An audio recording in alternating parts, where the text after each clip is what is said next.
अलग अलग क्लास के विद्यार्थियों ने अलग अलग नाटक के ऊपर अलग अलग डिजाइन किया है। विंग्स, साइक्लोरामा, प्रोसिनियम आर्ट, सारा कुछ अलग अलग नाटकों का।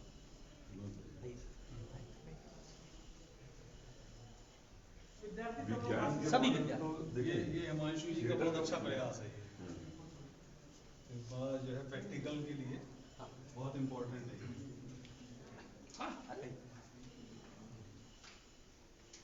ये वुडन का भी बच्चों ने खुद अपने हाथ से किया, ये ज़्यादा लंबे समय तक सारा कुछ मतलब इनकी स्टडी में है, तो ऐसा नहीं कुछ भी बना दिया। एफ स्केल माना कि 1 सेंटीमीटर बराबर 1 फुट, तो कितना फुट है? 30 बाई 25 का स्टेज हो गया, प्रोसनी मार्च कितना है, फिर नाटक का बैकग्राउंड कितना करना है, कलर क्या होगा, क्यों किया है, अगर लाइट पड़ेगी तो क्या आएगा।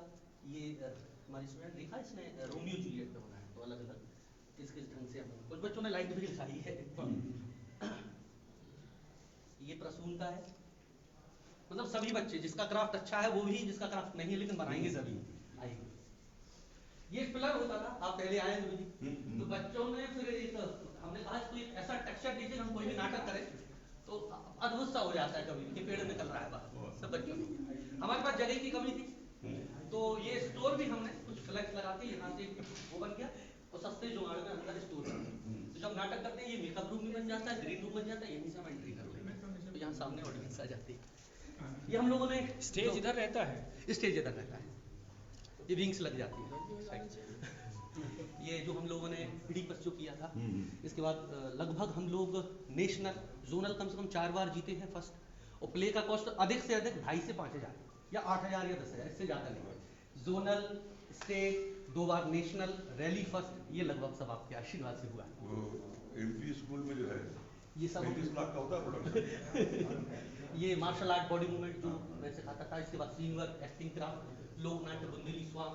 यहाँ पर हमने जस्टिस जो इंग्लैंड में प्ले होता है अगाथा क्रिस्टी का द माउस ट्रैप, जो पिछले 60 साल से हो रहा है, उसको यहाँ पर किया था। तो फर्स्ट फ्लोर पे स्टेज बनाया था, फिर ऊपर स्टेज बनाया था यहाँ पर, और चारों तरफ ऑडियंस और बीच में पथवे, मतलब चारों तरफ सड़कें, वो डिजाइन हो रहा है। और इसका सेट ये था, ये ऐसा सेट था। ये कॉस्ट्यूम भी बच्चों ने ही डिजाइन करके, मतलब सारा कुछ बच्चों के माध्यम से ही किया है। इससे ये है कि थोड़ा प्रदर्शन हो गया, और पीछे हमारा ये बच्चों के द्वारा बनाए गए मास्क हैं जो अलग अलग प्रकार के, कुछ ब्रोशर्स का, ये एडिपस का सेट है, ये आषाढ़ से 1 दिन का है, ये सब मास्क अलग अलग। कायाकल्प हो गया ये विभाग का। अलग अलग लाइटें जलाने का वो है, जैसे पार्क लाइट, हाँ। और पीछे से भी अलग अलग सारी लाइटें जैसे अच्छा इसमें लाइटें साइड लाइट बंद भी हो सकते हैं, पास भी हैं, वो मूविंग दिखाओ। और ये मैग्नेट से चल सकते हैं, उसमें कैरेक्टर जो है मूव कर सकते हैं ऐसे। अच्छा सारे कैरेक्टर एक एक साइड से आ सकते हैं, और दृश्य भी इसमें चेंज हो सकते हैं अलग अलग प्रकार से। पर्दा भी कर्टन खोल के बंद करके बताओ। बंद कर जाता है, खुल जाता है, कर्टन ऐसे बंद हो जाता है, ऐसे खुल जाता है। इसके बाद बच्चों ने जो साल भर लघु शोध प्रबंध किए हैं, हम लोगों ने मास्टर्स में डाला है कि आपको एक रिसर्च करना है, आप एकेडमिक पे जाएं या ना जाएं, लेकिन आपको एक शोध लिखना है लघु, जो ग्वालियर का रंगमंच, बाहर का रंगमंच, भावभूति का समारोह, जितने भी विषय उन सब पे हम लोगों ने लगातार काम किया। और इस वर्ष से हम इम्पोर्टेंट काम। हाँ, और इस वर्ष हम विभागीय पत्रिका पर भी विचार कर रहे हैं। वो विचार नहीं, आपको कर लीजिए, कर देंगे। चलिए उसके एडवर्टीजमेंट वगैरह सब मिल जाएंगे, वो बहुत जरूरी है। बुंदेलखंड की लोक कलाएं रंगमंच, ग्वालियर का रंगमंच, प्रमुख संस्थाएं, पाश्चात्य अभिनय सिद्धांत, अलग अलग नायक नायिका भेद, ये सब जो डिजिटल उसमें है कि नहीं? ये डिजिटल में। हाँ, तो डिजिटल ये सारा कुछ। रिजर्व है। और आइए आइए शर्मा सर, आइए सर सर।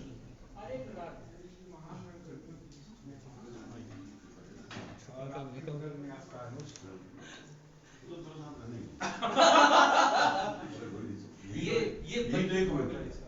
हाँ, यहीं पर एक इसी कमरे में हुए थे ना। और इसी कमरे में हम लोग मिले थे, हमारी पहली मुलाकात इसी प्रोग्राम में हुई।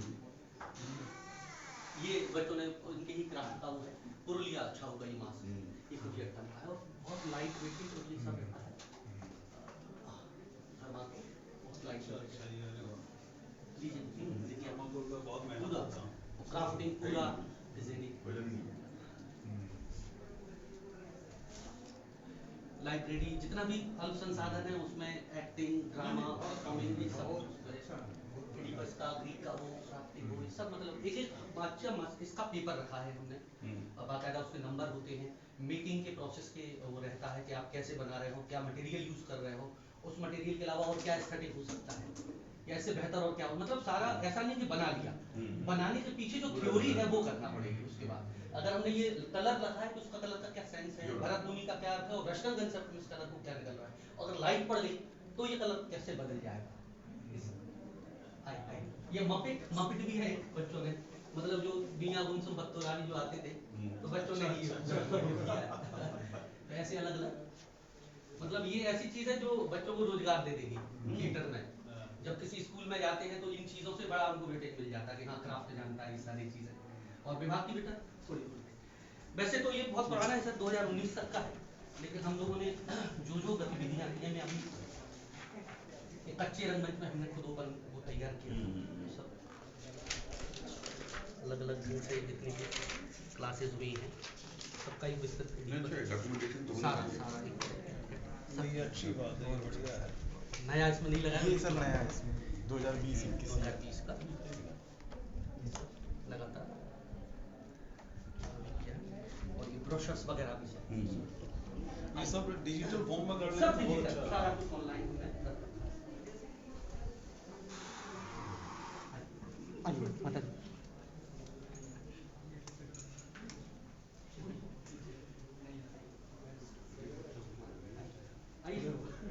आइए सर, आइए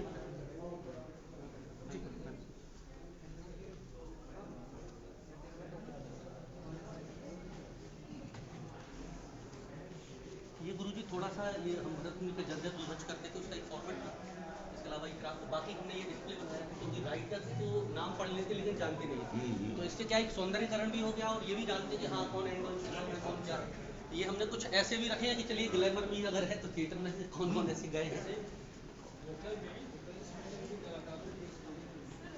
ये हमने कुछ कोट लिखवाए हैं।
नमस्कार।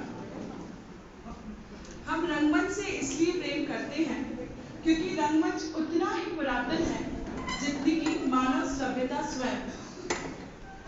मैं रेखा सिसोदिया राजा मान सिंह तोमर संगीत एवं कला विश्वविद्यालय के नाट्य एवं रंगमंच संकाय की ओर से विश्व रंगमंच दिवस पर आयोजित राष्ट्रीय संगोष्ठी एवं रंग संगीत कार्यक्रम में पधारे सभी अतिथियों, गुणीजनों, हमारे देश की नेतृत्व प्रदान करने वाले सभी सम्माननीय जनप्रतिनिधिगण एवं विराजित सभी श्रद्धेय गुरुजनों का इस समारोह में हार्दिक स्वागत, अभिवादन, अभिनंदन करती हूँ। आज के कार्यक्रम में सम्मान समारोह, नाट्य कला में सौंदर्य शास्त्र पर सेमिनार और रंग संगीत की प्रस्तुति की जाएगी। मैं स्वागत करना चाहूंगी आज के कार्यक्रम के अध्यक्ष एवं राजा मान सिंह तोमर संगीत एवं कला विश्वविद्यालय के कुलपति जी माननीय प्रोफेसर पंडित साहित्य कुमार नाहर जी का। कार्यक्रम के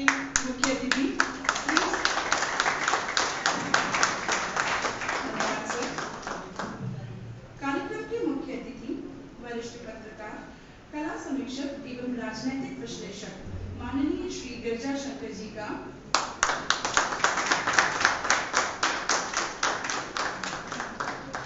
इनके साथ में पधारे उनकी धर्मपत्नी जी, मैम का भी, आपका भी हम स्वागत करते हैं मैम।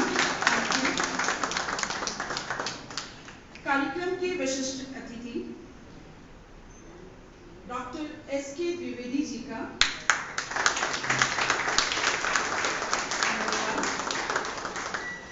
साथ ही कार्यक्रम के विशिष्ट अतिथि रंगमंच एवं सिनेमा के क्रिटिक श्री अजीत राय जी का,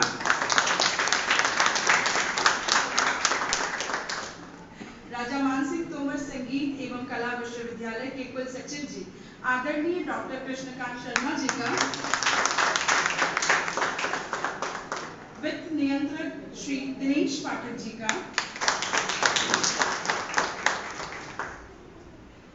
इस कार्यक्रम के संयोजक एवं विभागाध्यक्ष नाट्य एवं रंगमंच संकाय के डॉक्टर हिमांशु द्विवेदी जी सर का, इसके साथ ही हम स्वागत करते हैं विश्वविद्यालय के समस्त स्टाफ, सभी अध्यापक, गुरुजनों और सभी विद्यार्थियों का आप सभी का हृदय से स्वागत, अभिनंदन। विश्व रंगमंच दिवस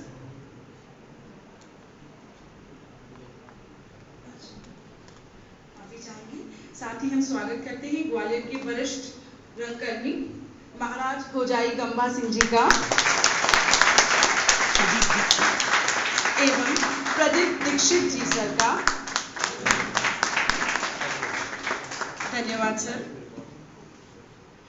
विश्व रंगमंच दिवस के उपलक्ष्य में हमारे संग जुड़े राष्ट्रीय संगोष्ठी एवं रंग कार्यक्रम की प्रस्तुति में जो भी लोग हमारे साथ ऑनलाइन और ऑफलाइन मीडियम के संग जुड़े हुए हैं, हम सभी प्रेक्षकों का हार्दिक स्वागत, अभिनंदन करते हैं।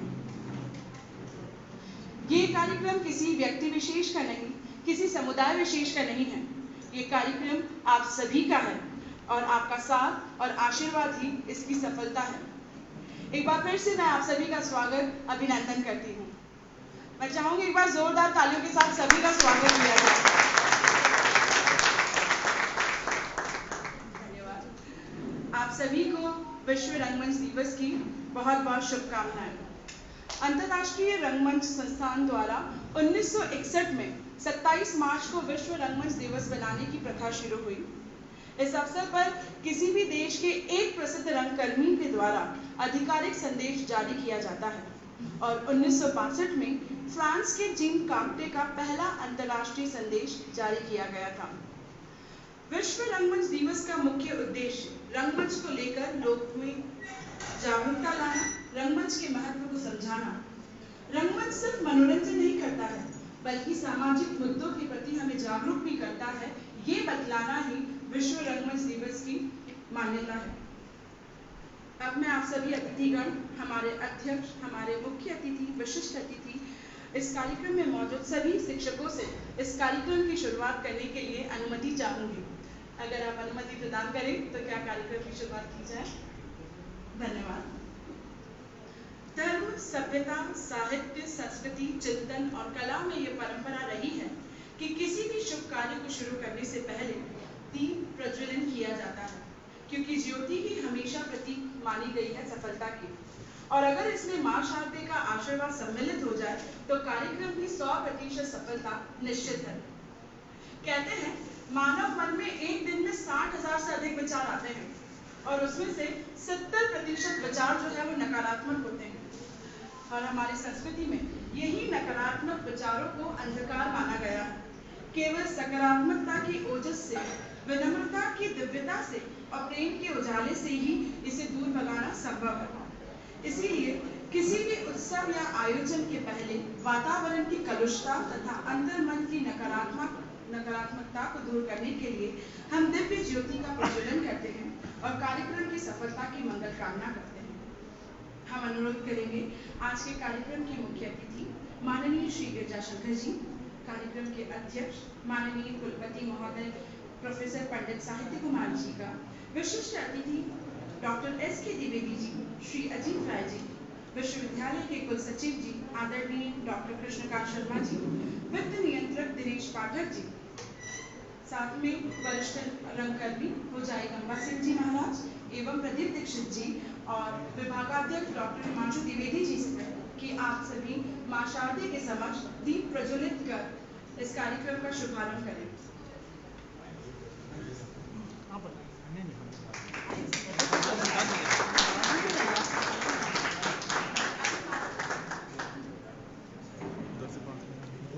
क्यों अंधकार से दबो अब आओ सूरज बन जाते हैं।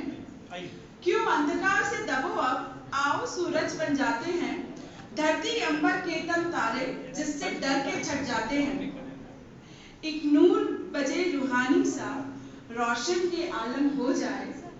एक नूर बजे रूहानी सा रोशन के आलम हो जाए। आओ हम मिलकर एक झिलमिल दीप जलाएं। एक झिलमिल दीप जलाएं। जोरदार तालियों के साथ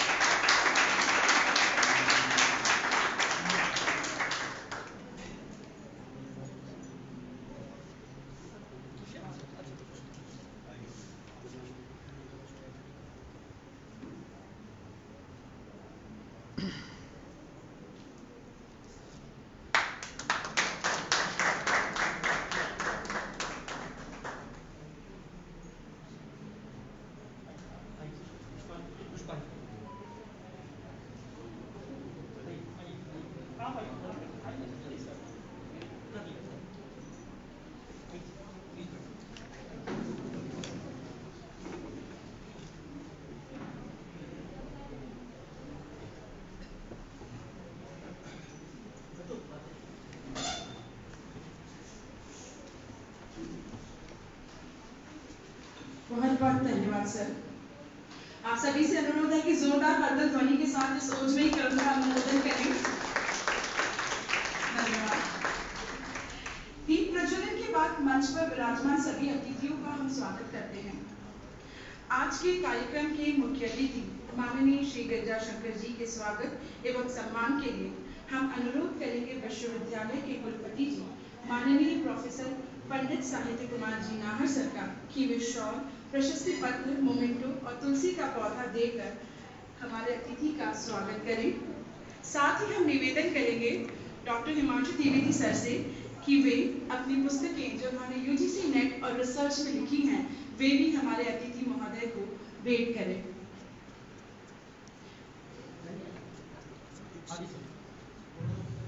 आदरणीय गुरुजी श्री गिरिजा शंकर जी वैसे किसी सम्मान अपने आप में सम्मान उनका एक नाम है, लेकिन फिर भी हम विश्वविद्यालय परिवार की तरफ से आपको सम्मानित कर बहुत गौरवान्वित अनुभव कर रहे हैं।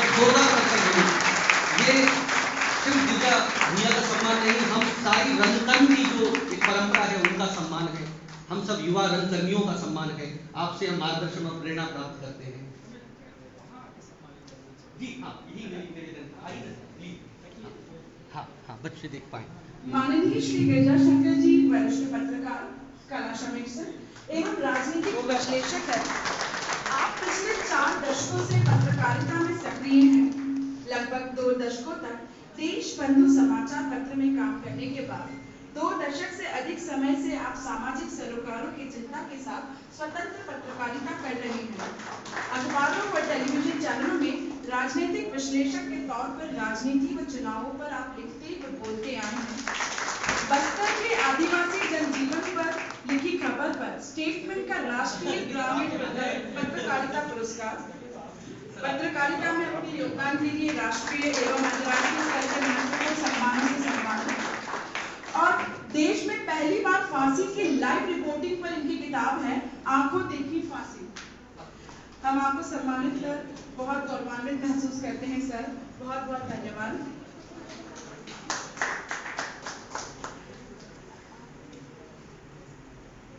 स्वागत के अगले क्रम में समारोह के विशिष्ट अतिथि जीवाजी विश्वविद्यालय के डीएसडब्ल्यू डॉक्टर आदरणीय एसके द्विवेदी जी के स्वागत के लिए हम अनुरोध करेंगे विश्वविद्यालय के कुलसचिव जी आदरणीय कृष्णकांत शर्मा जी से कि वे शॉल, मोमेंटो, तुलसी का पौधा भेंट कर हमारे अतिथि का स्वागत करें। Doctor SK Dwivedi ji regional study centre for cultural and heritage अध्ययनशाला जीवाजी विश्वविद्यालय के समन्वयक के पद पर कार्यरत हैं। साथ ही पर्यटन एवं यात्रा प्रबंधन अध्ययनशाला के विभागाध्यक्ष भी हैं। आप भाषा अध्ययन केंद्र की समन्वयक भी हैं, जीवाजी विश्वविद्यालय टीचर एसोसिएशन के अध्यक्ष और छात्र कल्याण जीवाजी विश्वविद्यालय के अधिष्ठाता यानी DSW भी हैं। आपका बहुत बहुत स्वागत सर।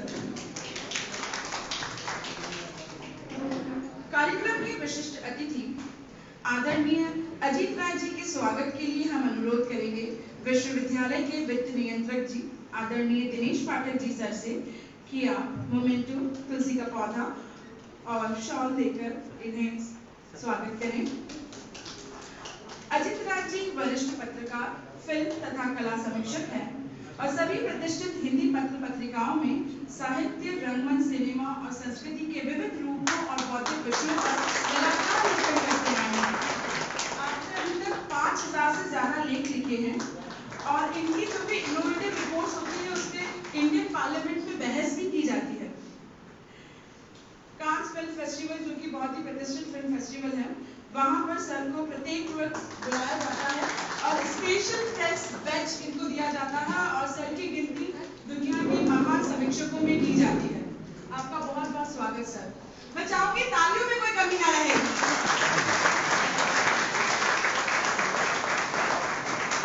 Thank you.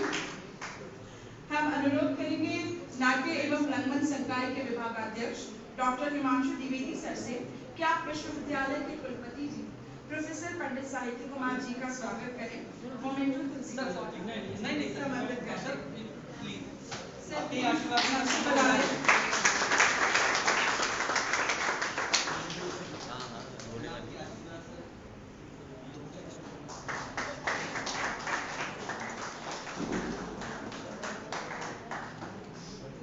भाई थोड़ा सा प्यार, थोड़ी सी दुआ अदा कीजिए।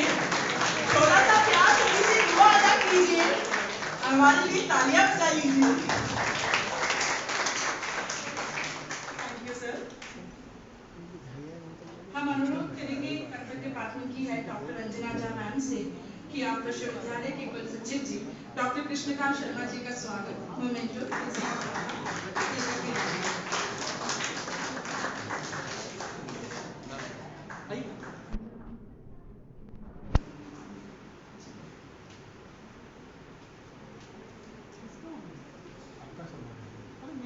हाँ सर प्लीज एक बार जोरदार तालियां बजा लीजिए।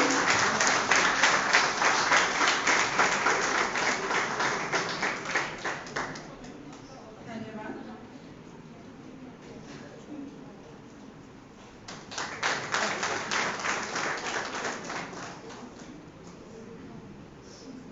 हम अनुरोध करेंगे सुनील पावगी सर से कि आप विश्वविद्यालय के वित्त नियंत्रक श्री दिनेश पाठक जी का स्वागत मोमेंटो तुलसी का पौधा और पुष्पहार से करें। सुनील पावगी सर। रंजना मैम। पहले सर का जी सर।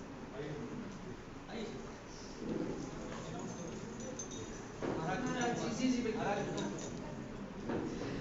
हम आदरणीय महाराज कुमार भोजाई गम्मा सिंह जी के स्वागत के लिए अनुरोध करेंगे आदरणीय कुल सचिव जी से कि आप इनको मोमेंटो तुलसी का पौधा देकर सम्मानित करें। भोजाई गम्मा सिंह जी वर्तमान में कला समूह के निर्देशक हैं और लगभग 30 वर्षों से रंगमंच में सक्रिय रूप से कार्य करते आए हैं। आपने अनेक नृत्य नाटिकाओं का और नाटकों का निर्देशन और परिकल्पना की है और रंगमंच के क्षेत्र में अभिनेता, निर्देशक और कोरियोग्राफर के रूप में आपने काम किया है। आप हमारे बीच उपस्थित हुए, ये हमारे लिए गौरव की बात है सर। मैं अनुरोध करूंगी रंजना तोरपड़े मैम से कि आप हमारे आज के अतिथि श्री प्रदीप दीक्षित जी के स्वागत करें मोमेंटो तुलसी के पौधा लेकर। प्रदीप दीक्षित जी वर्तमान में संस्कारवासी के नाट्य विधा प्रमुख हैं और लोगों को कला के क्षेत्र में बढ़ावा देते हुए आप लगातार उनका मार्ग प्रशस्त करते आए हैं सर।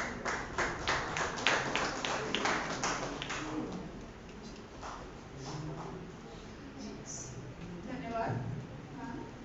साथ ही मैं अनुरोध करूंगी गिरिजा शंकर जी की पत्नी आदरणीय मैम को कि आप प्लीज मंच पे पधारें और रंजना मैम से अनुरोध करूंगी कि आप इनको शॉल भेंट करके इनका हमारे बीच स्वागत करें।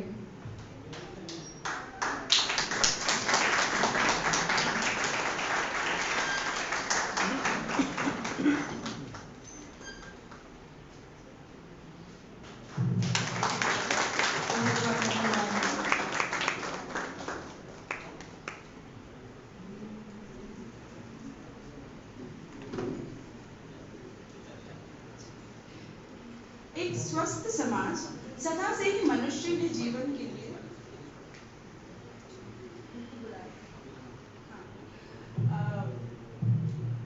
विश्वविद्यालय के वित्त नियंत्रक दिनेश पाठक जी के स्वागत एवं सम्मान के लिए मैं बुलाना चाहूंगी हमारे विभाग के विभागाध्यक्ष डॉक्टर हिमांशु द्विवेदी सर को कि वे उनका सम्मान मोमेंटो एवं तुलसी का पौधा भेंट करके करें।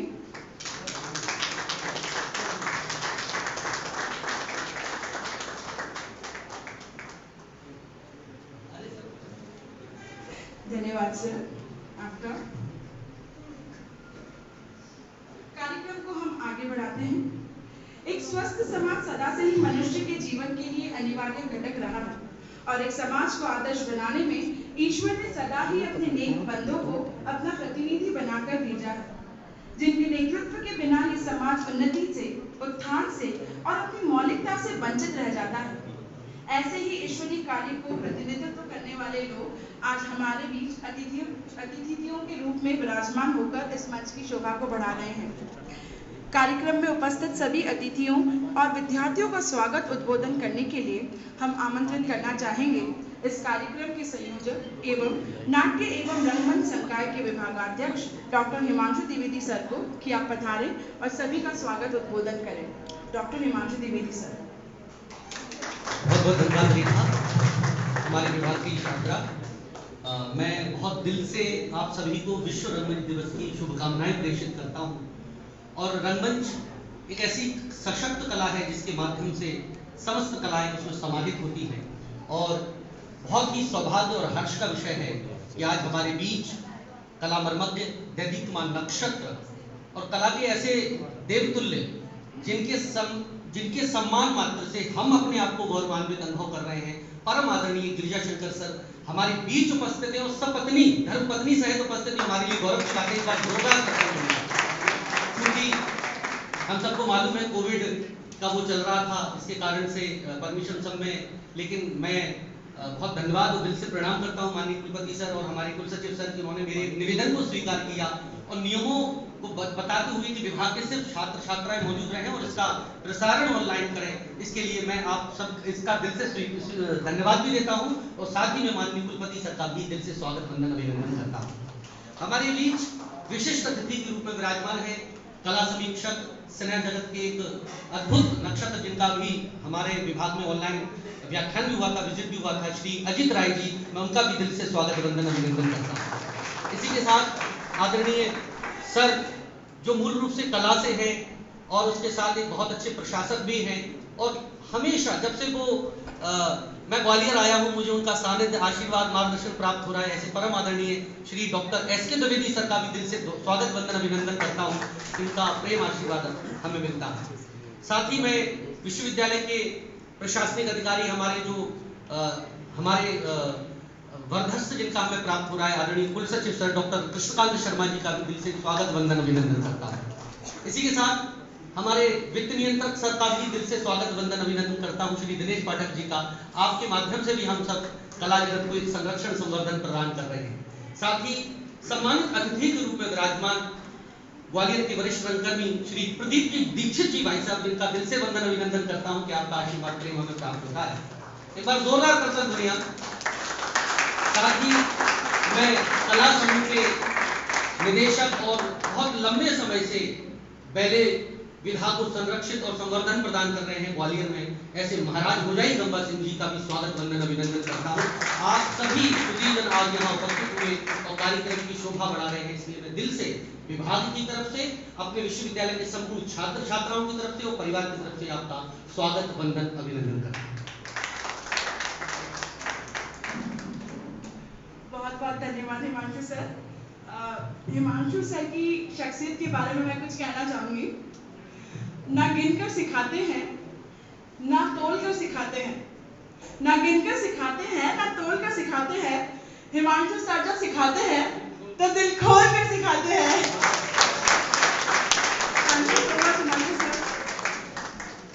कार्यक्रम की श्रृंखला को आगे बढ़ाते हुए हम मंच पर आमंत्रित करना चाहेंगे हमारे आज के विशिष्ट अतिथि, वरिष्ठ पत्रकार, फिल्म एवं रंग समीक्षक आदरणीय श्री अजित राय जी को कि आप पधारें और हमें अपने आशीर्वचनों से आगे बढ़ाएं। सर अजीत राय जी प्लीज मंच पे पधारें सर। Thank you sir.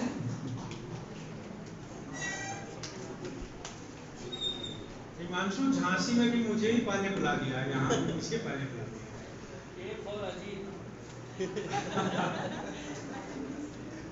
मैं शुक्रगुजार हूँ, आभारी हूँ राजा मान सिंह तोमर कला एवं संगीत विश्वविद्यालय और उनके कुलपति साहित्य कुमार नाहर जी का, और उनके इस नाट्य कला विभाग के अध्यक्ष हिमांशु द्विवेदी जी का, और आप सबका। दरअसल मेरे लिए ये जो सभागार है और ये पवित्र भूमि है, वो मेरे लिए पुनर्जन्म का कारण बनी। और यहीं पर आदरणीय बड़े भाई गिरजा शंकर जी से मेरी पहली मुलाकात हुई थी, और यहीं पर एक सेमिनार था जिसमें मैं राष्ट्रीय नाट्य विद्यालय के निदेशक वामन केंद्रे और गिरजा शंकर जी और एकाध और लोग आए थे, योगेंद्र चौबे ने हमें आमंत्रित किया था। दरअसल वह एक ऐसी मुलाकात थी जैसे कोई विवेकानंद मेरे जैसा कोई रामकृष्ण परमहंस से मिला। ये वैसी ही मुलाकात थी और चमत्कार था जिसको लव एट फर्स्ट साइट हम कह सकते हैं अंग्रेजी में, और तब से ये सिलसिला लगातार जारी है। दोस्तों, नाटक और नाट्य विभागों में एक बड़ी समस्या ये है कि जिस पुस्तक पर ये सारा विभाग भारत में आधारित है वह है भरत मुनि का नाट्यशास्त्र, और उसके बारे में ऐसा कहा जाता है कि जैसे अल्बर्ट आइंस्टाइन ने सापेक्षतावाद का सिद्धांत आविष्कृत किया, तो किसी भी फिजिक्स के प्रोफेसर से मैंने कई बार पूछा कि what is the theory of relativity, तो उसने कहा कि बेटा अभी तक मैं ही नहीं समझ पाया हूं, तो मैं आपको क्या समझाऊं। उसी तरह मैंने नाटक के नाथ साहब जितने भी बड़े प्रोफेसर प्रकांड विद्वान हैं उनसे पूछा कि मुझे समझाइए कि भरत मुनि का नाट्यशास्त्र है क्या। उनका भी यही जवाब। तो ये दो विश्व के महान ग्रंथ हैं, थियरी ऑफ रिलेटिविटी और भरत मुनि का नाट्यशास्त्र। अब ये क्यों महत्वपूर्ण है, और आपका जो विषय है रंगमंच का सौंदर्य शास्त्र, ये सौंदर्य शास्त्र मुझे कहने की इजाजत दीजिए कि भारत में कभी भी भारतीय परंपरा में सौंदर्य शास्त्र का नामोल्लेख तक नहीं है। न तो वैदिक साहित्य में है, न भरत मुनि के नाट्य शास्त्र में है, और न बाद के विद्वानों की उनकी टीकाओं में है। यह पश्चिम से आया है, और पश्चिम में इसको एस्थेटिक्स कहते थे।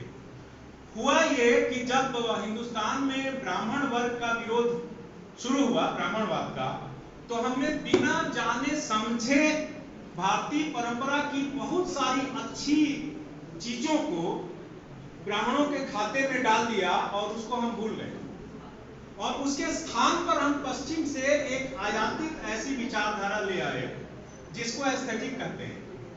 तो आप देखिए कि 1940-45 के बाद जब हिंदी साहित्य में अमूलतः ये कविता से आई, जब प्रोग्रेसिव कविता आई और उसकी आलोचना के सिद्धांत बनने लगे, तो पश्चिम से हम एस्थेटिक्स ले आए।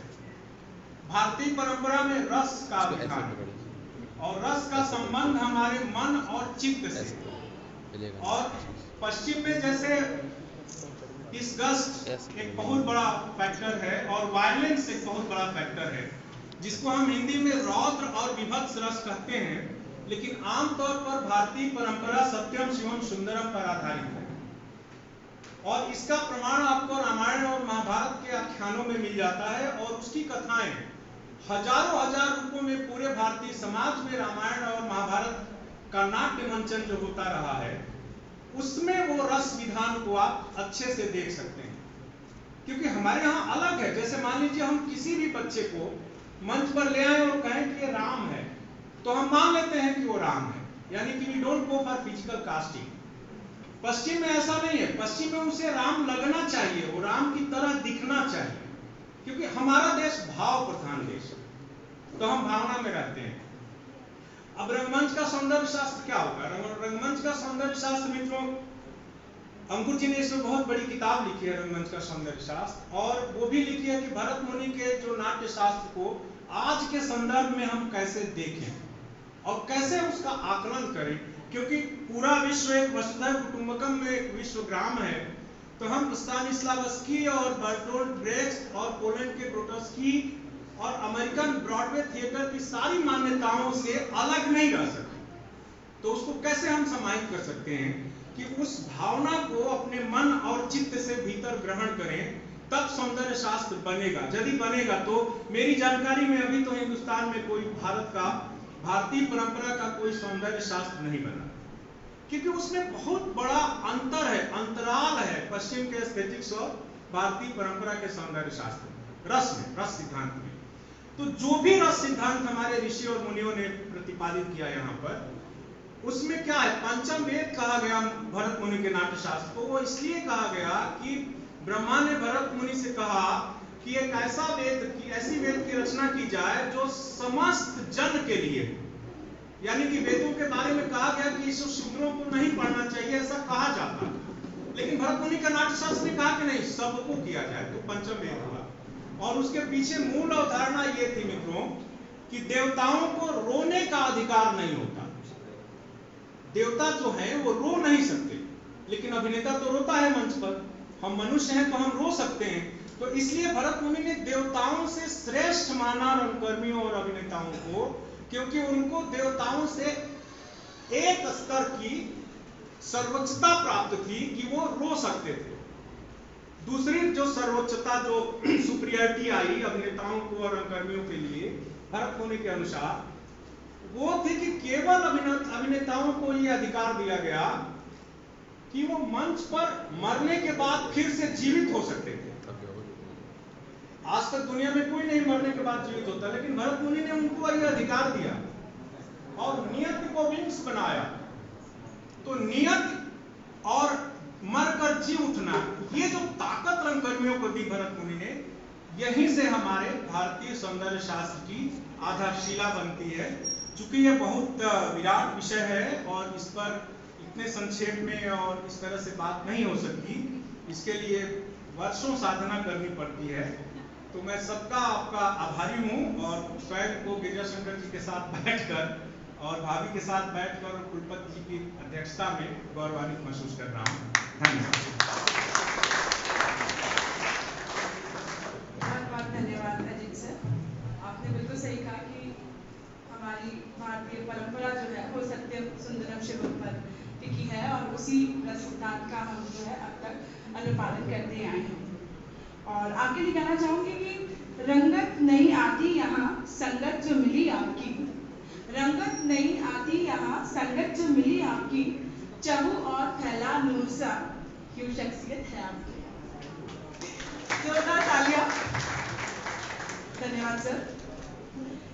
विश्व रंगमंच दिवस पर नाट्य एवं रंगमंच संकाय द्वारा आयोजित संगोष्ठी एवं रंग संगीत के कार्यक्रम को हम आगे बढ़ाते हुए इस कार्यक्रम में सेमिनार की शुरुआत करेंगे, जिसका विषय है नाट्य कला पर सौंदर्य शास्त्र। इस पर उद्बोधन के लिए हम आमंत्रित करना चाहेंगे हमारे समारोह के विशिष्ट अतिथि आदरणीय डॉक्टर एस.के. द्विवेदी सर को कि आप मंच पे पधारें और इस विषय पर हमें थोड़ा सा प्रकाश डालें, हमारा ज्ञानवर्धन करें।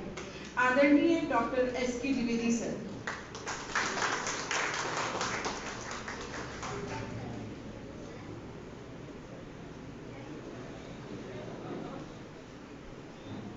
आज बड़ा अच्छा अवसर है जब मुझे ग्वालियर नगर के इस महानतम विश्वविद्यालय में आने का अवसर मिला। महानतम इस अर्थ में सैकड़ों वर्षों से जिन संगीतकारों ने इस देश को सींचना शुरू किया और विशेष रूप से ग्वालियर की धरती को सींचना शुरू किया और अपनी एक परंपरा का यहाँ सूत्रपात किया, ऐसे शहर में ये विश्वविद्यालय और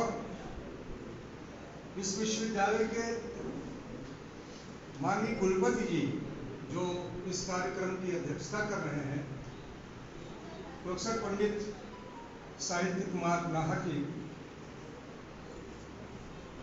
जो साक्षात माँ लक्ष्मी के जो सुर और ताल है उसके साधक। मुझे नहीं मालूम कि इसका अर्थ क्या होगा, आप लोग अच्छी तरह जानते होंगे। सितार का मैं जो तात्पर्य लगाता हूं वो श्री ताल है, और उस श्री ताल के साधक से जिस विश्वविद्यालय की आज गरिमा बढ़ रही है, निश्चित रूप से ऐसे कार्यक्रम जब होते रहेंगे तो इसकी ख्याति अंतर्राष्ट्रीय स्तर पर जाएगी। कार्यक्रम के मुख्य अतिथि देश के विदेश के महान कला समीक्षक, वरिष्ठ पत्रकार माननीय गिरिजा शंकर जी, उनके साथ यहाँ पधारे श्रीमती गिरिजा शंकर जी, सभागार में उपस्थित इसके यशस्वी कुल सचिव भाई कृष्णकांत शर्मा जी, हम लोग किसी स्तर पर एक साथ काम करने वाले हैं ऐसे हमारे भाई प्रदीप दीक्षित जी, माननीय और परम श्रद्धेय भोजाई गंबा सिंह जी, जो इस देश के ग्वालियर के महान नाटक निर्देशक हैं, वित्त नियंत्रक महोदय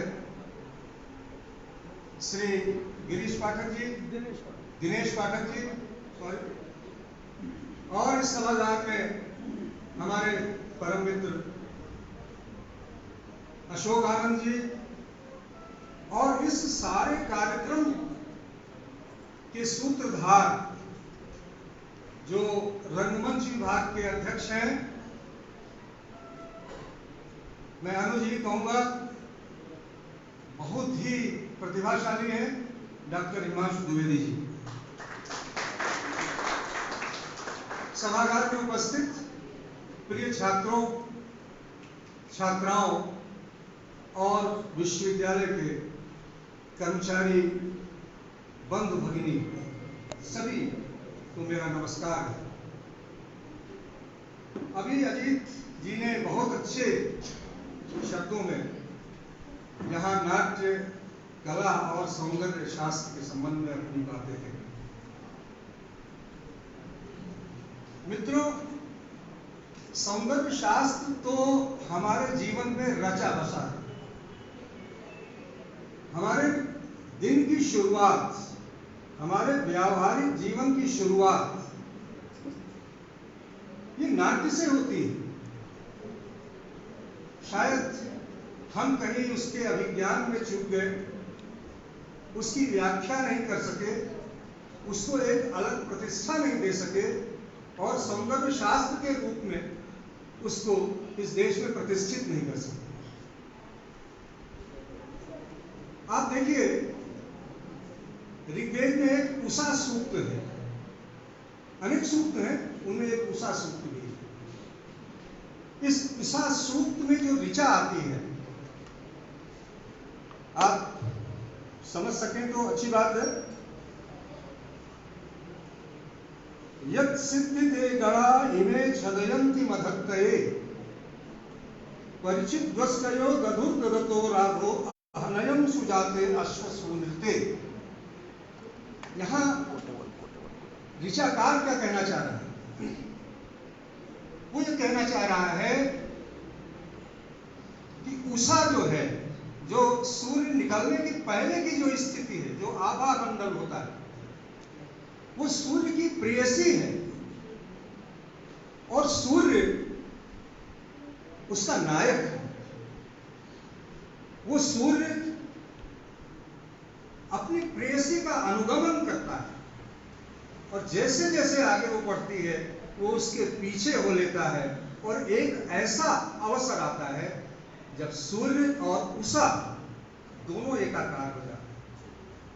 तो मित्रों, ये छोटी छोटी चीजें हैं जो नाट्य कला में सौंदर्य शास्त्र के तत्वों की ओर संकेत करते हैं। मैंने इसीलिए कहा कि हम उसकी व्याख्या नहीं कर पाए, उन उद्धरणों का अभिज्ञान नहीं कर पाए, और उनको एक शास्त्र का रूप नहीं दे पाए। देखिए, नाटक और काव्य, उसकी भी बात की अजय जी ने। ये दोनों संपृक्त हैं। जैसे मां शिव, मां पार्वती और शिव को आप अलग नहीं कर सकते।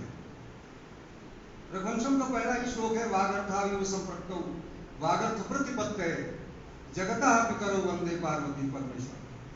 तो ये जो एक अवधारणा है, ये नाटक और कविता, काव्य दोनों के साथ। काव्य क्या करता है? काव्य अलंकार के माध्यम से, रस के माध्यम से आपके हृदय को स्पर्श करता है। लेकिन नाटक क्या करता है? नाटक परिधान से, वेशभूषा से, परिस्थिति से, अभिनय से आपके हृदय को स्पर्श नहीं करता है, आपको झकझोर देता है, आपको एक ऐसी दुनिया में ले जाता है जहां से आप बहुत देर बाद वापस आते हैं। जैसे आप छविगृह जाते हैं, चलचित्र देखते हैं, पिक्चर देखते हैं, तो बाहर निकल के अगर आपके चेहरों का अध्ययन किया जाए तो आपके ऊपर उसकी अमिट छाप होती है। तो ये नाट्य की शक्ति है। और नाट्य कला में सौंदर्य शास्त्र एक ऐसा विषय है जो बड़ा विराट विषय अभी कहा, ये सम्यक रूपेण अकथ्य विषय है। इसकी व्याख्या करना हमारे आपके बस की बात नहीं है। जिसकी व्याख्या आज तक चिरंतन काल से हो रही है, उसकी व्याख्या हम लोग नहीं कर सकते। नाटक की बराबरी सिर्फ एक चीज कर सकती है, वो चित्र कर सकते हैं। परंतु यहां वाचिक अभिनय का अभाव है। आप देखिए, जब भगवान राम ने अश्वमेध यज्ञ किया, रामायण में ऐसे वृत्तांत है, तो उन्होंने सभी देशों के राजाओं को, अनेक भूपतियों को बुलाया, अपने यहां निमंत्रित किया, और वहां पर उन्होंने एक म्यूजियम, एक पिक्चर गैलरी भी बनवाई, जहां पर रघुवंश से संबंधित सभी पूर्वजों और उनके द्वारा उनके काल में घटित घटनाओं का अंकन करने वाले चित्र देखे। लक्ष्मण जो उनके बहुत ही प्रिय भ्राता थे, वो उन सभी राजाओं को अपनी उस चित्रशाला का भ्रमण करवा रहे थे। जैसे अभी हिमांशु भाई ने अपनी उपलब्धियों के बारे में हम लोगों को दिखाया और बताया। एक स्थान पर मां सीता को रावण बलात् खींच करके ले जाते हुए एक चित्र में दिखाया गया, और उसका असर क्या हुआ आप देखिए। लक्ष्मण जी ने अपनी तलवार निकाली और दुष्ट रावण, ऐसा उन्होंने कहा, उनको रोका लोगों ने। तो यानी एक ऐसी दुनिया में वो चले गए जहां से काफी देर बाद वो वापस आ सके। तो मेरा कहने का तात्पर्य है कि यहां वाचिक अभिनय नहीं है, आंगिक अभिनय नहीं है, लेकिन एक चाक्षुष जो संसार है वो वहां उपस्थित होता है। ऐसे अनेक दृष्टांत हैं। यम यमी का संवाद है, वो भी ऋग्वेद में ही है, लेकिन वहां सौंदर्य का बहुत अभाव है, वो बहुत ही सांसारिक एक संवाद है। प्रायश्री इसीलिए कहता है कि Usha is the life, European साहित्यकार है, Usha is the life of all lifes, breath of all breaths, she is the first actress of Vedic hymns. वो कहता है ये पहली नायिका है जो वैदिक ऋचाओं में पाई जाती है। कहने को बहुत है, समय की पाबंदी भी होगी। अब नाट्य कला तो बहुत बड़ा विहंगम और बहुत ही शाश्वत विषय है। इसके बारे में हम लोग क्या सब लोग बोल पाएंगे, मुझे नहीं लगता। कला तो जानते, कल कलायते इति कला, जो हमें आह्लादित करते, जो हमें मुग्ध करते, वही कला है। और नाट्य में वो सारी शाश्वत शक्तियां विद्यमान हैं। सा कलाया विमुक्त है, ये भी नाट्य से हम जोड़ के देखते हैं। किससे भी मुक्त करते, आसक्ति से भी मुक्त करते। इस भव संसार से मुक्त कर दे, दुर्गुणों से मुक्त कर दे, शोक से मुक्त कर दे और एक ऐसे संसार में हमको जाके डुबो दे, आप्लावित कर दे, जहां हम उस परमानंद की प्राप्ति करते हैं जिसे सत चित आनंद कहते हैं। और उसी का पर्याय है सत्यम शिवम सुंदरम। और वही सृष्टि का कारण, सच्चिदानंद रूपाय विश्वोत्पत्त्यादि हेतु। आप जानते हैं भागवत पुराण की पहली जो ऋचा है, पहला जो श्लोक है वो देखिए। नाटक की एक और खासियत तो सौंदर्य है उसका। पहले भी होता है, आप लोगों ने देखा होगा, उसमें बोलते नहीं हो उसमें, लेकिन नाटक में उसकी सबसे बड़ी शक्ति अभिनय और संवाद होता है। इसीलिए भरत मुनि ने जो है, भरत शब्द जो है स्वयं नटकावाचक है। ये पता नहीं भरत कब हुए, इनकी डेट असाइन करना बड़ा मुश्किल है। ये भरत की एक कोई परंपरा होगी। वाक धेनु दुग्धम तेतल रसम यद बाल कृष्णयो तेन ही। ये जो वाणी है, जो संवाद है उसका, अभिनय का, वो क्या है? वो एक ऐसा दुग्ध है जिसके लिए अनेक ऋषि अनंत काल तक तपस्या करते हैं। आप देखिए सूरदास जी ने कितने अच्छे तरीके से इस बात को, वो चाक्षुष दृष्टि से देख रहे हैं। वो तो देख नहीं सकते थे, लेकिन कृष्ण की लीलाओं का जब स्मरण करते हैं और एक उस कल्पना रूप में चले जाते हैं, तब क्या कहते हैं? वाचिक, जिस वाच का वो अनुभव कर रहे हैं उसके लिए कह रहे हैं सूरदास तब हंसी जसोगा लय उत्कंठ लगा। किस बात से सूरदास जी भी हंसे? हंसना और हंसना दो अलग अलग चीजें हैं, वो आप सब जानते हैं। क्यों हंसे?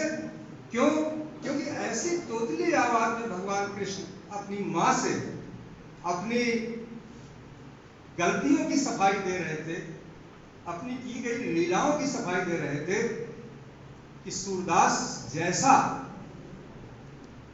जो ज्ञान चाक्षुष जो व्यक्ति था, वो भी अपने आप को नहीं रोक पाया और उसने उसको अनुभव किया, उसने उस पराशक्ति से उसको देखा। तो ये सारे जो नाट्य कला के अंदर जो इस तरह के जो दृष्टांत हैं, जो इस तरह की जो चीजें हैं, उनको हमें सम्मिलित करके देखना चाहिए। तब हम शायद थोड़ा सा, जैसे कहते हैं ना कि एक बूंद सागर में डाल सकें, तब इस तरह का प्रयास होता है। नहीं तो बड़ा मुश्किल है कि वही स्थिति है कि हम कहाँ एक छोटे से व्यक्ति सागर को नाव से पार करने की कोशिश करते हैं, वो वाली स्थिति आ जाए। या सूर्य प्रभुवो व सूर्य प्रभुवो वंशा व चाल को विषय आमती, कालिदास कहते हैं। फिर एक चीज मैं और बताना चाहता हूं। हमारे यहां मनीषियों ने यजुर्वेद को नाटक का साहित्य कहा है। जग्राहम पाठ्यम ऋग्वेदात पढ़ने, सामभ्यो गीत में वचन। साम वेद के बारे में जानते हैं, गीत है। यजुर्वेदाद अभिनयो पेति। अभिनय कैसे? अभिनय यजुर्वेद में सारे यज्ञों का संपादन यजुर्वेद में दी गई संहिताओं के अनुसार होता है।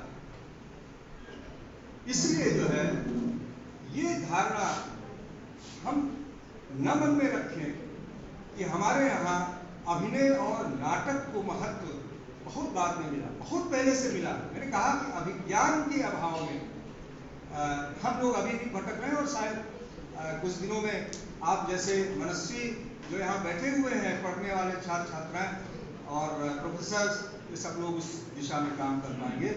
तो मित्रों, अब मुझे क्योंकि कहीं और भी जाना है, मीटिंग वगैरह है, इसमें पहले ही हिमांशु जी से जो है क्षमा याचना कर ली थी कि भैया जी मुझे पहले थोड़ा सा छोड़ देना, और मैं कुलपति जी को भी बहुत बहुत जो है धन्यवाद पुनः देना चाहता हूँ कि आपने मुझे यहाँ आमंत्रित करने के लिए हिमांशु जी को आदेशित किया, और गिरजा शंकर जी जैसे महान रंगकर्मी और वरिष्ठ पत्रकार से हमारी भेंट हुई।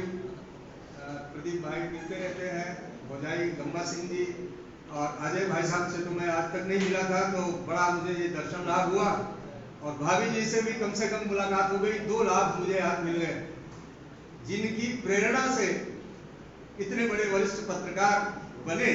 मैं पूरा श्रेय जो है भाभी जी को देना चाहता हूँ, और आप सबको बहुत बहुत धन्यवाद देना चाहता हूँ कि आप लोग मुझे सुन पा रहे हैं, और आपको अगर अच्छा लगा हो तो वो अच्छा, और खराब लगा हो तो वो मेरा। पुनः धन्यवाद। बहुत बहुत धन्यवाद सर। और हम आपको बताना चाहेंगे हमें बहुत अच्छा लगा, और मेरे ख्याल से मुझे और काफ़ी सारे लोगों को यहाँ पे, काफ़ी मेरे जो क्लासमेट उनको नहीं मालूम होगा, जो आपने बताया ऋग्वेद में जो उषा सूत्र की आपने बात की कि सूर्य से निकलने वाली पहली किरण या उससे पहले की स्थिति उसकी प्रेमिका है या उसकी प्रेयसी है, और सूर्य उसके पीछे पीछे आता है। तो ये एकदम नई चीज़ है हमारे लिए, और हमें बहुत खुशी हुई और हमारा ज्ञान बढ़ा, इसके लिए बहुत बहुत धन्यवाद सर।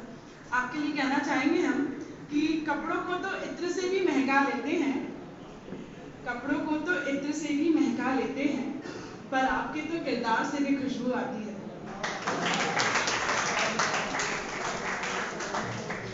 बहुत बहुत धन्यवाद सर।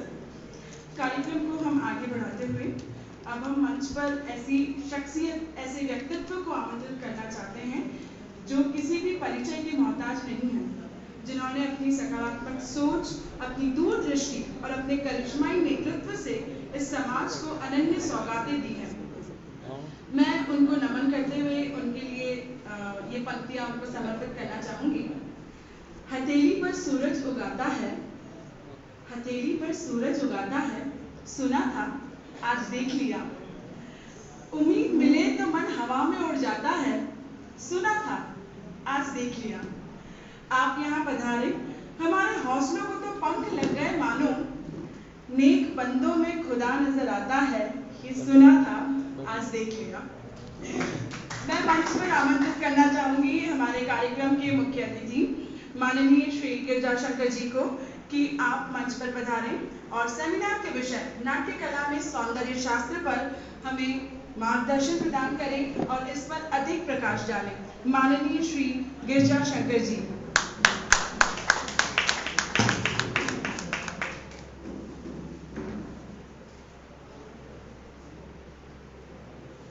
माननीय कुलपति जी,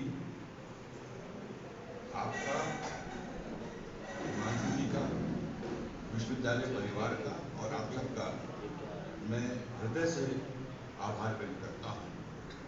एक सामान्य रंग दर्शक का सम्मान करके आपने सचमुच जो है वो विभोर कर दिया। आज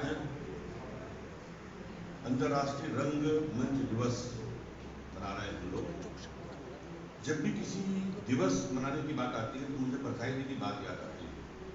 दिवस तो हमेशा कमजोरों का मनाया जाता है, महिलाओं का, मजदूरों का, बच्चों का। समर्थवान व्यक्ति का कोई दिवस नहीं होता। तो ये रंगमंच दिवस मना रहे हैं तो रंगमंच कितना कमजोर है और कितनी दयनीय स्थिति में है ये हमको आज एहसास होता है। बहरहाल जो विषय रखा है आप लोगों ने, रंगमंच का सौंदर्य शास्त्र, ये दरअसल अध्येताओं का विषय है। मैं तो सामान्य रंग प्रेक्षक पत्रकार हूँ, तो सौंदर्य को एक अध्येता के रूप में, तो मैंने हिमांशु से कहा था भाई ये सौंदर्य जो है ये तो सब एकेडमिक चीज़ें हैं और उस पर जो मैंने कोई अध्ययन भी नहीं किया और मैं उसका अध्ययन कोई जरूरी भी नहीं समझता। सौंदर्य क्या होता है? रंगमंच का सौंदर्य क्या है? ये सब कुछ नहीं, क्राफ्ट है। रंगमंच की ताकत क्या है, वही उसका सौंदर्य है, ऐसा मैं मानता हूँ। मैंने शास्त्र या उसका कोई अध्ययन नहीं किया है, लेकिन मैं अपने अनुभव से तो मानता हूँ, किसी भी परफॉर्मिंग आर्ट हो, कोई भी क्रिएटिविटी हो, उसका सौंदर्य उसकी ताकत है, उसकी अभिव्यक्ति है। वो किस तरह अपने पाठकों, दर्शकों तक पहुँचता है, किस तरह उनको आंदोलित करता है, किस तरह उनको सोचने के लिए मजबूर करता है, यही उसका सौंदर्य होगा, ऐसा मुझे लगता है। रंगमंच को लेकर उसकी बड़ी ताकत ये मानी जाती है कि वो बहुत सारे कलाओं का सम्मिश्रण है। बहुत सारे मतलब लगभग सारे कलाओं का सम्मिश्रण रंगमंच है। मुझे लगता है कि इससे बड़ी ताकत ये आवाम की विधा है, जन जन की विधा है।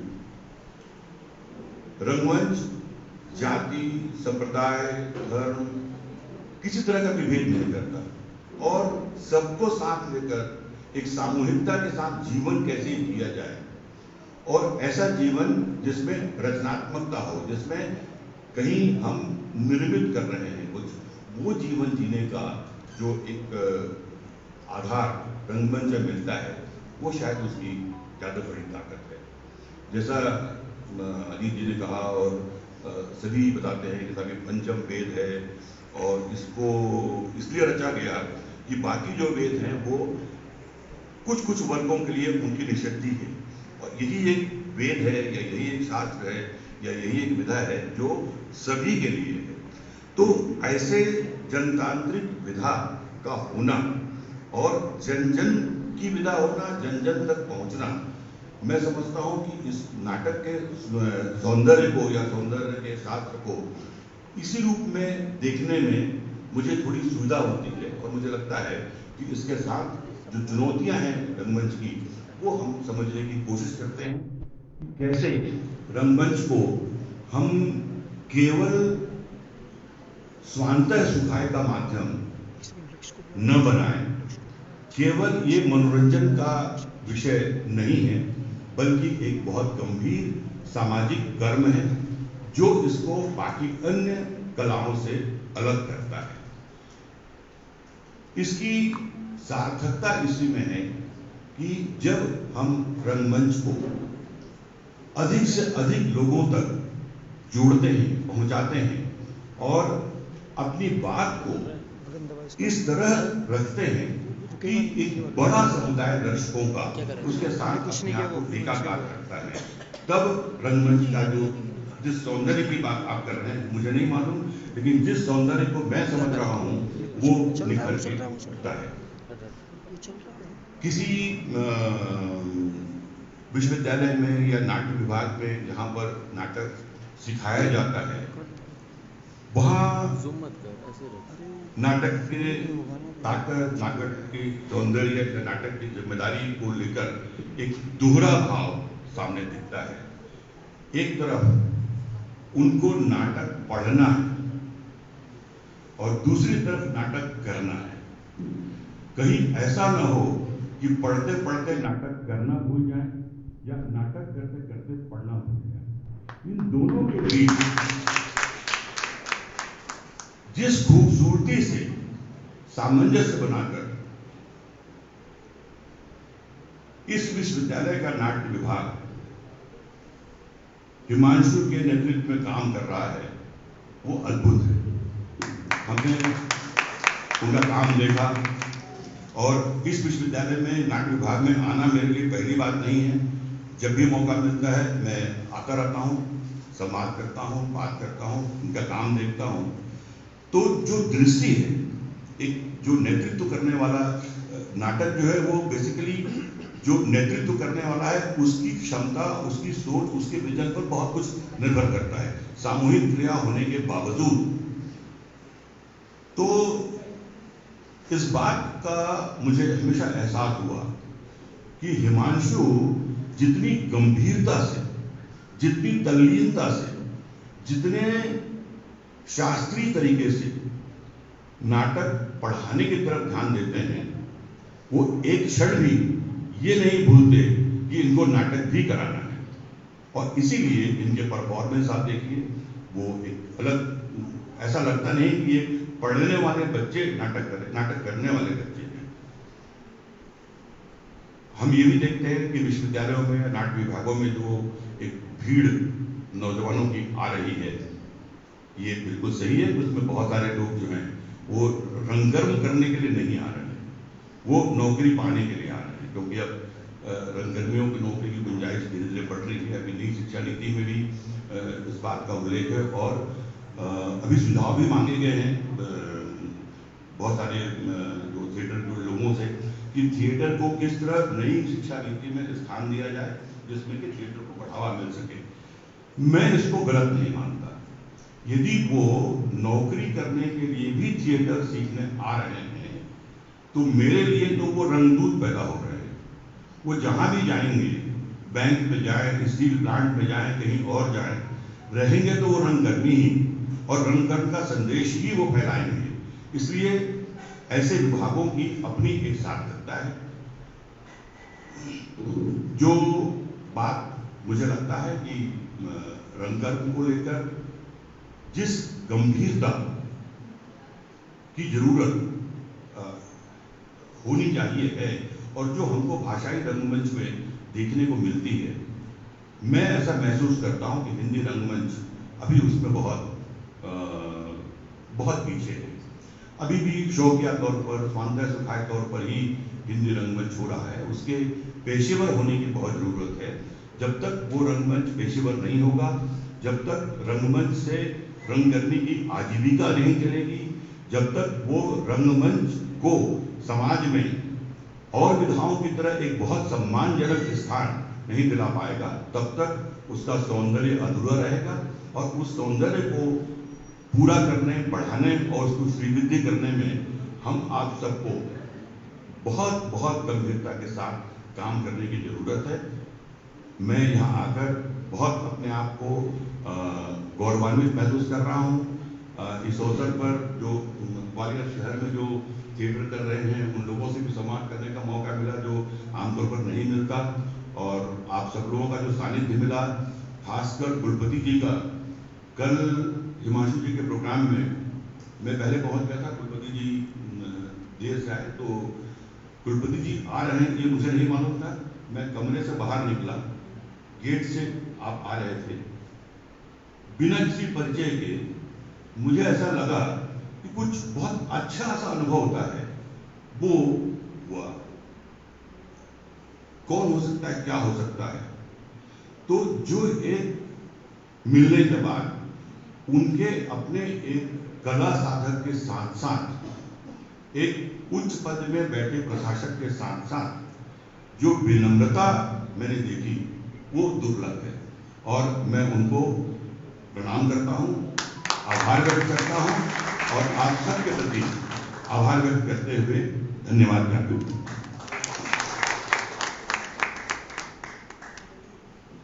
बहुत बहुत धन्यवाद सर।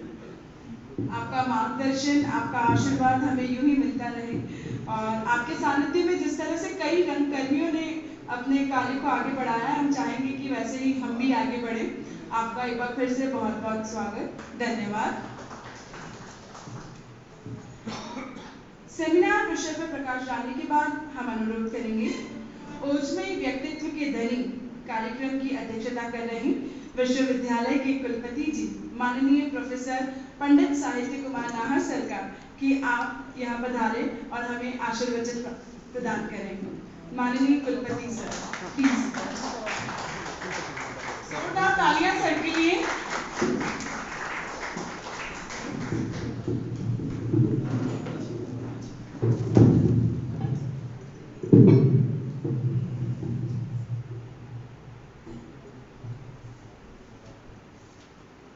मैं यहाँ ग्वालियर में इस विश्वविद्यालय में इस रूप में सेवा के लिए जब से आया हूँ, न केवल शहर को, न केवल विश्वविद्यालय को, न केवल जितनी कला की विधाएं हमारे यहाँ शिक्षा विभाग के रूप में है, मैं सबको परिवार के रूप में देखता हूँ। आज प्रथमतः विश्व रंगमंच दिवस की सबको ढेर सारी हार्दिक शुभकामनाएं।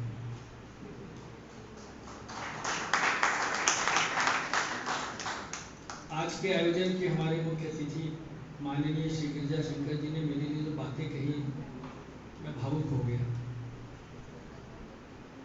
इसलिए नहीं भावुक हुआ कि वो मेरी तारीफ कर रहे हैं, इसलिए भावुक हुआ कि उनकी कितना बड़प्पन है कि वो कैसे व्यक्ति के आने में, व्यवहार में, आचरण में, एक्सप्रेशन में कितना पारखी नजर है। ये उनका बड़प्पन है, उनकी महानता है। आज मैं दो चीजें कहना चाह रहा हूं। एक तो आज 27 मार्च है, 2 और 7 भरतकृत नाट्य शास्त्र की बड़ी चर्चा हुई। निसंदेह प्रमाणिक ग्रंथ जो कलाओं के बारे में है, मैं इसे इस रूप में बताना चाहूँगा। जो संगीत से जुड़े लोग हैं वो तो जानते होंगे कि भरत ने अपने ग्रंथ भरतकृत नाट्य शास्त्र में जो स्वरों का उल्लेख किया है वो 7 शुद्ध हैं और 2 ही विकृत हैं। तो मैं तो पहले 27 को इस रूप में देख पा रहा हूँ, 7 शुद्ध और 2 विकृत। विकृत कम हो तो ज़्यादा ही अच्छा है। दूसरी बात, रंगमंच, अभिनय, नाट्य। मैं संगीत का विद्यार्थी हूँ, रंगमंच नहीं जानता। एक से एक विशेषज्ञ यहाँ बैठे हैं, उनके बीच कुछ कहना भी शायद उचित नहीं है, मगर मैं तो समझता हूँ कि हम लोग, प्रत्येक मानव, प्रत्येक मनुष्य अपने बचपन से अभिनय से जुड़ा है, रंगमंच से जुड़ा है। विभिन्न प्रकार के पात्रों की अभिव्यक्ति हम करते हैं, प्रातः से लेके रात तक। कभी पिता के रूप में, कभी भाई के रूप में, कभी पुत्र के रूप में, कभी प्रशासक के रूप में, कभी अपने माननीय के सामने। मैं तो इस बात को कहता हूँ कि हमारे मानव शरीर की जो संरचना हमारे प्रभु ईश्वर परमपिता परमेश्वर ने की है, कहीं न कहीं उसी में वो स्वर, वो रिदम, वो अभिनय क्षमता, वो सारी चीजें इसमें समाहित कर डाली है। रही बात सौंदर्य की, तो मैं तो कहता हूँ सौंदर्य तो देखने वालों की निगाह में बसती है। भाई मेरे में कहाँ सौंदर्य है, आप में कहाँ है? बाउमगार्टन ने जब सौंदर्य एस्थेटिक वर्ड, हमारे आज के मुख्य अतिथि गिरिजा शंकर जी ने इतनी अच्छी बातें कही, मेरा भी मन बड़ा प्रसन्न हुआ। तारीफ कौन नहीं चाहता है? हो सकता है साहित्य कुमार नाहर को देख के मुंह भी टेढ़े करने वाले लोग होंगे, मैं तो वही हूँ। मैं इसे मंच सितार लेके मंच पर बैठता हूँ, उस समय की क्या माँ की प्रेरणा होती है, क्या हमारी संकल्पना होती है, क्या हमारा मॉड्यूलेशन होता है, क्या हमारा इम्प्रोवाइजेशन होता है। वो कलाकार जब मंच पर बैठता है तो उसकी परीक्षा होती है, और वो जो हम एक्सप्रेशन कम्युनिकेट करना चाहते हैं अपने दर्शकों से, अपने श्रोताओं से, किसी को कोई चीज़ बहुत अच्छी लगती है, किसी को कोई चीज़ अच्छी नहीं लगती है। इसमें दोष कलाकार का नहीं होता, तो श्रोता और दर्शक का दोष भी नहीं है। वो अपनी अपनी ग्राह्यता होती है, अपना एक जो counter reflection from the audience जो होता है। निसंदेह है आज हम अपने परिसर में हमारे विश्वविद्यालय परिवार के लोग जो भी हैं, मैं किसका नाम लूँ, सबके प्रति मैं आह्लादित हूँ। डॉक्टर हिमांशु जी की चर्चा जरूर करना चाहूँगा कि अगर मुझे बांधे रखे, बांधे रखे, बांधे रखे।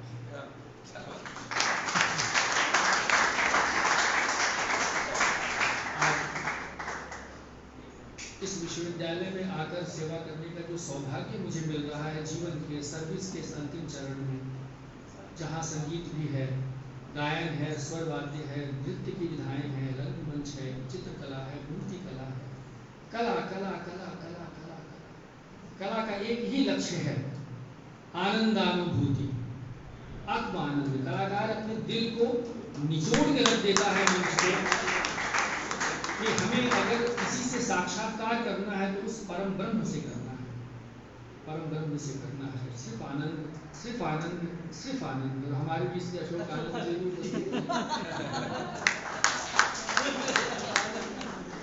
मैं तो यही मानता हूँ, कला दुनिया की भौतिकताओं से, दुनिया की विषमताओं से, दुनिया की व्यवधान कर्मी तत्वों से जब हम अपने को अलग थलग करते हैं, तभी कला के प्रति हम सच्ची रूप से डूब पाते हैं और सच्ची साधना कर सकते हैं। अजित राय जी भी कल भी मिले तानसेन कार्यक्रम के जस्ट उतरते मंच पर, अब कलाकार मंच से उतरे थका हारा और कोई प्रश्न पूछ दे कि ऐसा आदमी तो सोचे कि मैं क्या कहूँ क्या मैं कहूँ, तुरंत छप जाएगा अखबारों में। बड़ी मुसीबत है इनके सामने बोलना भी। मगर मैंने इनसे कहा था, इन्होंने कल भी उद्धृत किया, मैं आज स्वयं उद्धृत करना चाहूँगा। कलाकार की पहचान उसकी सबसे पहला कला होगा। क्या कलाकार तो सभी हैं, रोज अखबारों में इतनी तरह की खबरें निकलती है, ढेर सारे कलाकारों का निकलता है,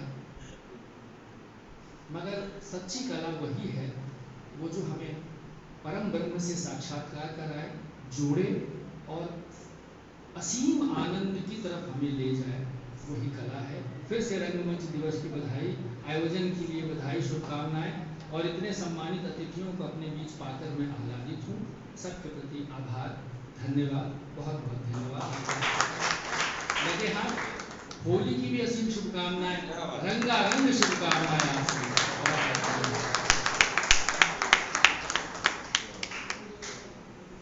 बहुत बहुत धन्यवाद सर। हमारे लिए आपका सत्संग, आपके अमूल्य वचन और आपकी सतत बहती अक्षत ऊर्जा एक वरदान की तरह है।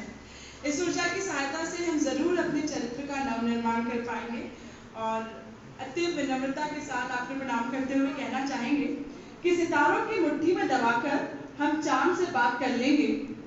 सितारों को मुट्ठी में दबाकर हम चांद से बात कर लेंगे, सूरज के तेवर झील लेंगे, दहकते दिन को रात कर देंगे। आपका साथ और आशीर्वाद रहेगा तो दुनिया की ऐसी कोई जंग नहीं जिसको हम ना जीत सके। बहुत बहुत धन्यवाद सर। जी सर।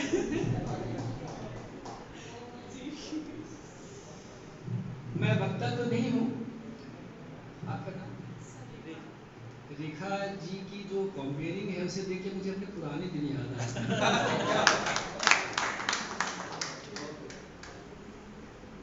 मैंने अभी गणतंत्र दिवस को उद्बोधन में ये कहा था कि मैं जब यहाँ अपने विद्यार्थियों के साथ या अपने युवा साथियों के साथ पाता हूँ तो अपनी उम्र को वहाँ धीरे से घटा लेता हूँ, जैसे स्टेबलाइजर काम करता है। रगों में दौड़ते रहने के हम नहीं कायल, रगों में दौड़ते रहने के हम नहीं कायल, जो आंखों से न टपका वो लहू क्या है।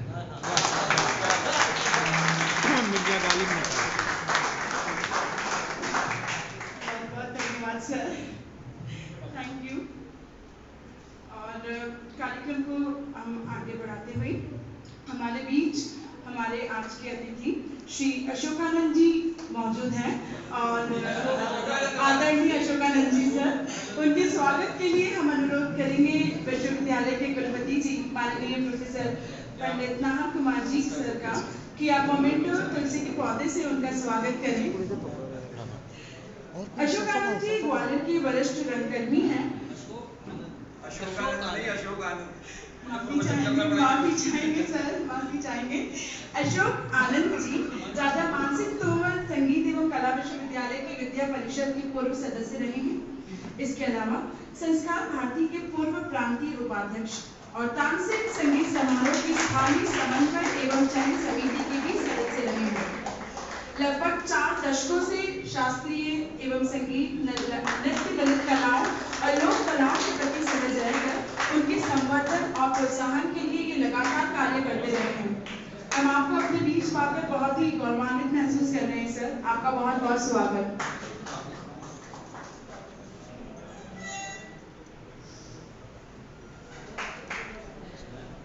आज के दिन का वक्त कितनी जल्दी गुजर गया सर, पहले हम आपका इंतजार कर रहे थे और अब फटाफट निकलने लगा है। ऐसा हमने सोचा नहीं था। तो आनंद की इस बहती हुई धारा में हम आपको ले चलते हैं कार्यक्रम की अगली कड़ी की ओर, जिसका हम सभी काफी देर से इंतजार कर रहे हैं, रंग संगीत का। तो रंग संगीत के लिए कलाकारों से निवेदन है कि वे मंच पे पधारें और बाकी जो हमारे दर्शक में बैठे हैं उनसे अनुरोध करेंगे कि प्लीज इस कार्यक्रम के दौरान अपने मोबाइल फोन को आप साइलेंट मोड पे कर दें, ताकि आप और आपके पास बैठे दर्शक इस कार्यक्रम का लुत्फ उठा सकें। तो आपके समक्ष प्रस्तुत करते हैं रंग संगीत की ये प्रस्तुति। अरे मैं भूल गया।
ऐसी कोई कला, योग या शिल्प नहीं है जो नाट्य में ना हो।